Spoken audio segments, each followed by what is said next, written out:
How's it going? Today I'm going to show you how to remove a 2014 to 2018 Chevy Silverado rear bumper. This truck is a 3/4 ton. I imagine it's the same as every half ton, so if you like this kind of how-to video, please like, comment, and subscribe. And to get started, I'm going to show you the two 21mm head bolts that got to be removed along the outside of the frame rail. And you can see where I removed another bolt that's up by where the leaf spring is mounted. That is a 15mm head bolt. Those three on the side get removed first. You can get your impact on the 15mm and then the lower 21. The upper 21 is tough to get at, and I used a ratcheting wrench to remove that because part of the box is in the way. On the bottom side of the frame there's another 21. There's 3 on each side. Then there's a hole right there. You'll see right there 18mm. That's what's holding the box on. You're going to want to remember that for later on. But right behind the license plate, 13mm head bolt.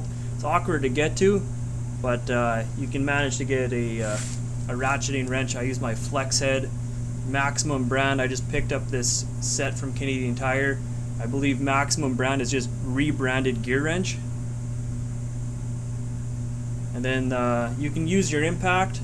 I got mine in there, or you could also use I have a 15mm Flex Head, and there's the 21 socket that I used. You can also use a ratcheting wrench or your impact on a couple of them. There's the 21s, there's the 15s, and the 13mm head bolts right here that are holding the bumper on. And now we got to get the box loose in order to lift up the back end of it. So remove the foremost back bolts to give you enough room to get a jack or a porta power underneath the box and lift it up about 1/2 inch. The box bolts are all going to be 18mm. This one is beside the 21mm bolt on the bottom of the frame. It is a hole that you can access with a long extension. The other one is just above the leaf spring. Very easy to get to. You can get your impact on there. There's what the hardware looks like, 2 on each side. Here I'm using my porta power to lift up the back of the box just a little bit to get the bumper bracket out of the way of the box. I'll show you in a sec here.